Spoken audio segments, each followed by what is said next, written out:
అందరికీ నమస్కారం। ఈ రోజు మన గౌరవ అతిథులు ప్రధానమంత్రి మోడీ గారు, మన ప్రియతమ నేత ముఖ్యమంత్రి వర్యులు నారా చంద్రబాబు నాయుడు గారు, ఆర్ నారాయణమూర్తి గారు, మనకు తెలిసినటువంటి మహానటుడు, ఇకపోతే కేఏ పాల్ గారు, మన ప్రియతమ నేత ఉప ముఖ్యమంత్రి వర్యులు పవన్ కళ్యాణ్ గారు కూడా వస్తున్నారు। ముందుగా మనము మోడీ గారి యొక్క భజన కార్యక్రమం ఒకటి ఉంది, అది తిలకించాక ప్రముఖ నటులు దర్శకులు ఆర్ నారాయణమూర్తి గారు మనకి తర్వాత కొన్ని విషయాలు మనకి చెబుతారు। మొదలు పెట్టండి మోడీ గారు మీ చెక్క భజన। భజన చేసే విధము తెలియని శ్రీరామచంద్రుని భజన చేసి మోక్షమందండి। 3 రోజుల క్రితం ఢిల్లీ జంతర్ మంతర్ లో విద్యార్థుల ధర్నాలతో అట్టడుకున్నటువంటి ఆ కార్యక్రమాల గురించి, నీట్ పేపర్ యొక్క లీకేజ్ గురించి మన నారాయణమూర్తి గారు స్పందిస్తున్నారు। చెప్పండి సార్ దాని గురించి। జంతర్ మంతర్ దగ్గర ఈవేళ వాడు అమోఘంగా వాడు ఈ రాజ్యాన్ని ప్రశ్నిస్తున్నారు। ప్రశ్నించడమే కాదు, రాజ్యం దిగిపోవాలి, చూసి రాసిన వాడికి శిక్ష పడకపోతే అన్నంతగా ఉద్యమం చేస్తున్నారు।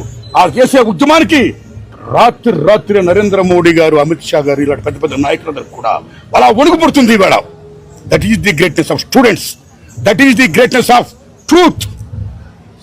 అలాంటి ట్రూత్ ఉండాలని, బతకాలని, సత్యం చనిపోకూడదని నేను మనసుతో కోరుకున్నా। ప్రపంచ కార్మికులారా ఏకం కండి, పోరాడితే పోయేది లేదు, బానిస సంఖ్యలు తప్పని ఏకం కావాలంటే ప్రజలందరూ కూడా ఒత్తిడి తీసుకుని రావాలి, అప్పుడే సమసమాజం వస్తుంది, అందరూ బాగుంటారు అని నేను విజ్ఞప్తి చేసే నేను విజ్ఞప్తి చేశా।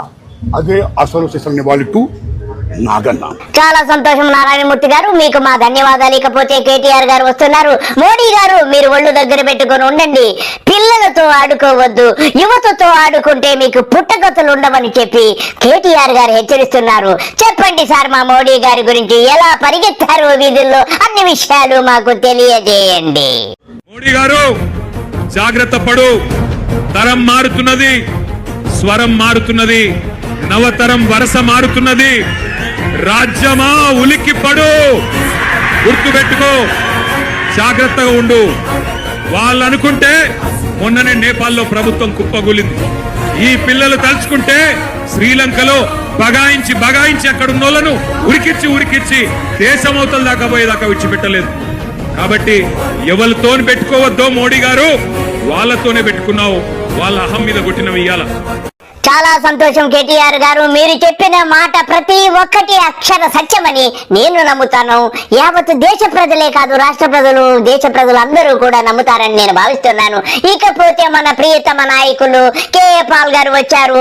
ఆయన ఏదో మోడీ గారి గురించి, పవన్ కళ్యాణ్ గురించి చెప్పాలని ముచ్చట పడుతున్నారు। చెప్పండి సార్। మోదీ అంటాడు మేరా సాత్ పవన్ హే, అరే తేరా సాత్ పవన్ హే, ప్రజలు నై హే। శైలు, నాకు హిందీ కూడా రాదు। आदमी नहीं है, औरत नहीं है, पवन है। पवन में तुम लोग सब उड़ गया। तेलंगाना में, आंध्रा में कोई पूछता भी नहीं आप लोग को। पवन है, मंदकृष्ण मादिगा है, क्या करेगा पवन को लेके? पवन में उड़ेगा। తరిమి కొట్టాడు తెలంగాణలో, ఇప్పుడేమో వైజాగ్ వచ్చాడట। ఏం పండ్రా బాబు నీకు? పాల్ గారు ఎంతో చక్కగా చెప్పారు మోడీ గురించి, మా ప్రియతమ నేత పవన్ కళ్యాణ్ గురించి।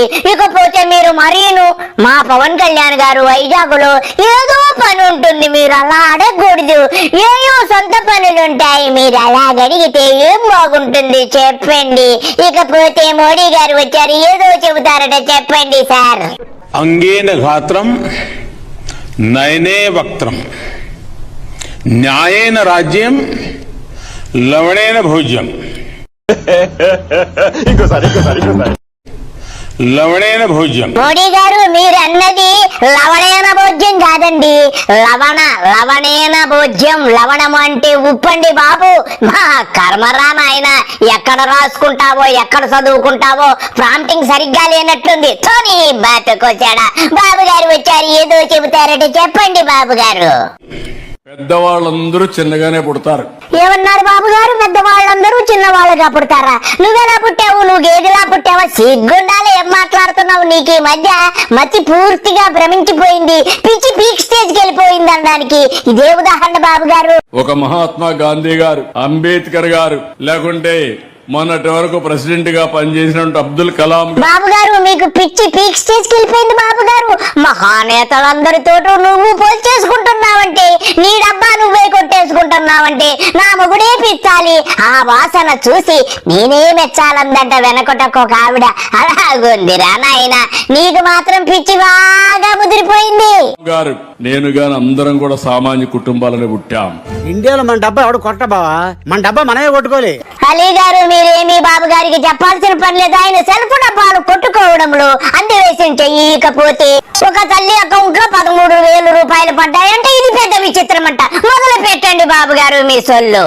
ఆ తల్లి అకౌంట్ లో 13,000 రూపాయలు పడుతుందంటే మీ సంపాదన కంటే ఇది ఎక్కువ అవునా కాదా అని మిమ్మల్ని అడుగుతున్నా.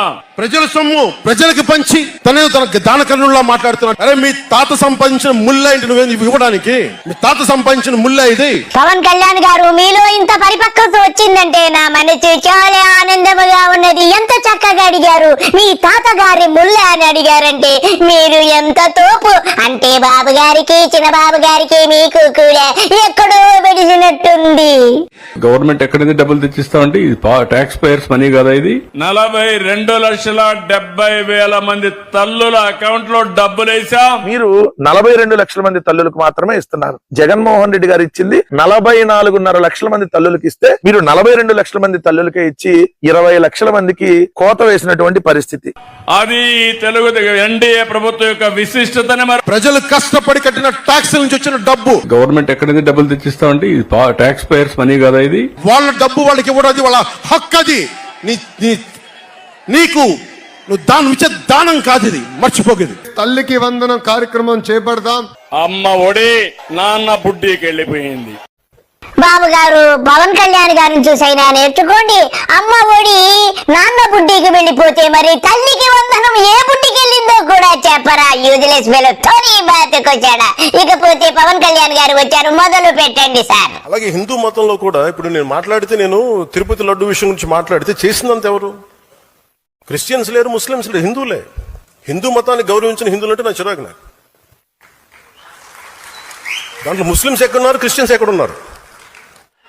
నేను వచ్చింది మీ చేతి ఇక్కడ జేజేలు కొట్టించుకోవడానికి రాలా, గొడవ పెట్టుకోవడానికి వచ్చాను. సనాతన ధర్మం అనే ముసుగులోన మతాల మధ్య చుచ్చు పెడుతున్నారు, మనుషుల్ని డివైడ్ చేస్తున్నారు. చూసారా? సర్వమత సామరస్యం కోసం అవతరించినటువంటి శివావతారుడైనటువంటి షిరిడి సాయిబాబాను అవహేళన చేస్తున్నారు. ఈ ధర్మం అయింది, పుణ్యకార్యం అయింది. ఏమైనా మానవ మాతృడు దేవుడవుతాడా అని ప్రశ్నిస్తున్నా నేను. ఏం చెప్తారు సమాధానం? My Guru Shirdi Sai. I am an unapologetic Sanatani Hindu. I am an unapologetic Sanatani Hindu. గురువు గారు మీరు చెప్పింది అక్షరాల సత్యము. నిమిషానికి ఒక వేషం వేస్తాడు. అప్పుడే క్రిస్టియన్ అంటాడు, అప్పుడే ముస్లిం అంటాడు, అప్పుడే సనాతనం అంటాడు. మతాల మధ్య కులాల మధ్య చిచ్చులు పెడుతూ ఎంతో చక్కగా వినోదం తిలకిస్తున్నాడు మా యొక్క డిప్యూటీ చీఫెస్ట్ మినిస్టర్ అని చెప్పడంలో ఎంత మాత్రము సందేహం లేదు. గురువు గారు మీలాంటి వాళ్ళైనా గాని ఇతన్ని ప్రశ్నిస్తే ఇతనికి ఏమైనా కాసింత జ్ఞానోదయం కలుగుతుందేమో అని చెప్పి నేను ఆశిస్తున్నాను. ఇదండి విషయము. అందరికీ నమస్కారము. బాయ్.